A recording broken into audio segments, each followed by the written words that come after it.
Hey kids, Anderson Cowan here talking about the beta test. I'm going to do something on the show today that I've never done before, and that is recommend you to spend money on a movie. And my biggest concern here is overselling this thing. I don't want to do that. However, there's a little preamble, a little story as to why I'm doing the beta test and not the Eternals. I treated myself. I was planning on seeing the Eternals last night. I had a ticket for a late night screening. And honestly, I was dreading it. As you know, I'm not a giant Marvel guy. However, I give them a shot, and usually they are better than I expected. I had a screener link for the beta test, but I would have had to watch it on my computer. Don't like watching movies on my computer, so plan was to watch the Eternals last night, do the review, and then watch the beta test this weekend when I could rent it and watch it on at least my large television. I'm not bragging. Everyone's got a large flat screen now. So anyway, my beautiful TCL TV. Not the point. The point is this. I couldn't wait to just get a vibe of the beta test because I've been reading about it so much and I've been hearing about it and talking about it on various shows. If you listen to any of my stuff, you know that I'm a giant Jim Cummings fan.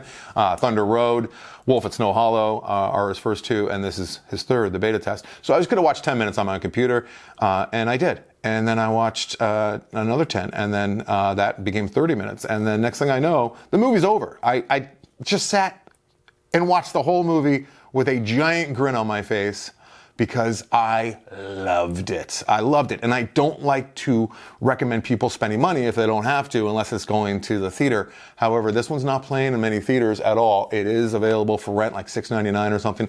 This is not a paid promotion. I don't know Jim Cummings. I have people in my life who know Jim Cummings, but I'm not getting paid for this. It seems like a spot, like an ad. It is not. Here's the deal. You know how I say, this movie's not made for me? I don't think that the Eternals is made for me. I know it's not made for me. I will see it. This is a movie that was made for me. The beta test was made for me. Thunder Road was made for me. So here's the story. It takes place in LA, in Hollywood. It's about mainly one Hollywood agent who, he works at a second tier agency. Got a chip on his shoulder. He's got these drivers in him that I don't have, which are the need to be liked. I have that a little bit, but the need for success, the need to crush his opponent, the need for power. He has all these things that a lot of people in Hollywood have. And when I say he, I mean them, PJ and Jim, zeroed in on this type of person, and I'm sure that they have plenty of experience with it. Growing up in LA and making some films myself, I have met a number of these types of people, and they are horrible, awful douches. And that's what you're sitting with for 90 minutes with the beta test. Jordan is his name. Jim Cummings' character is Jordan, and it's a character study of a horrible douche. And I hate him, but love watching him at the same time because it's just such a great performance. What Jim is able to do, to an art form that elite level, is this self-aware performance where he is the character, knows what he's saying, knows things that he shouldn't be saying. He's scatterbrained, and it just works. He's a lovable character in Thunder Road. He's a lovable character in Wolf at Snow Hollow.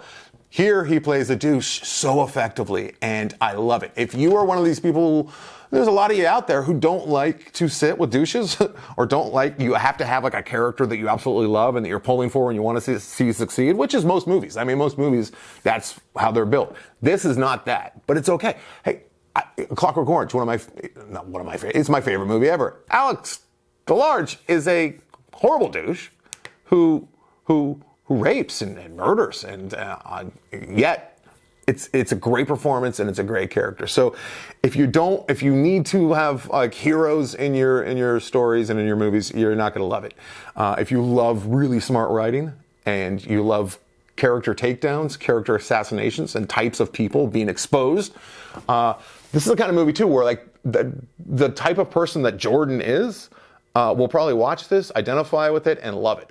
Oh, American Psycho. I mean, that comes to mind a little bit, even though it's very different. This is the kind of movie that if it was made in the 60s or 70s, it would be a classic. It's a classic. The budget was $250,000, which is mind-blowing because it's just so good.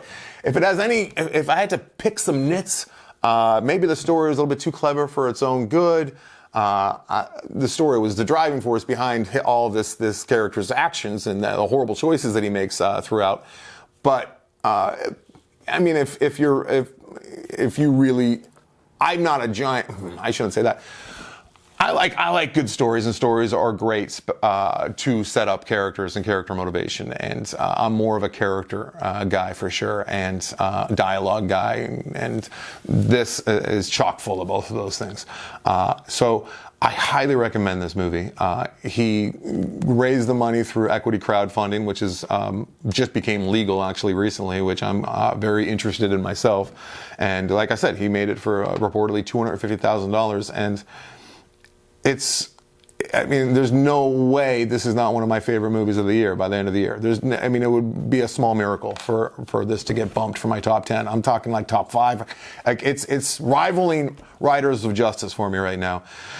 Also, I should say this: my buddy Eric Holmes, one of the editors on Groupers, my feature film, he did a 30-minute interview with PJ McCabe and Jim Cummings, and it's delightful. It's fantastic. Maybe it's because I know Eric, and he's such a particular type of guy, but he's a huge cinephile, and so are Jim and PJ McCabe. They're talking about things and referencing films that are going over my head to an extent, a little bit.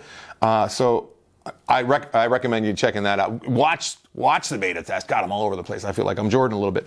We're excited. We're all very excited. Watch the beta test, and then watch that 30-minute interview. You'll learn some stuff for sure, and you'll see what these guys are really like when they're not playing characters. So great job to Eric. I'll link to his YouTube video down there below where he did it for Find Your Film. And what else? Have you heard? Here's a question. Put it down there in the comments if you would, and let me know if you have heard of Jim Cummings, if you've heard of PJ McCabe to a lesser extent, if you've heard of Thunder Road or Wolf at Snow Hollow. There's so many voices out there. There are so many movies, so many small movies, so many independent movies that it's really hard to break through. Like I was saying, if this came from the 60s or 70s, it's like an instant classic, I think. But today, there are so many voices out there. And most people only, pay attention to the, $200 million voices that are Marvel and Fast and the Furious. And there are a ton of, independent cinema is struggling. It's having a really tough go right now, but there are voices out there. This reminds me of when I fell in love with Matt Johnson and the Dirties a few years ago. Like, it's just exciting. I'm very pumped. Also, I don't really feel comfortable doing these as me, which is what I'm doing.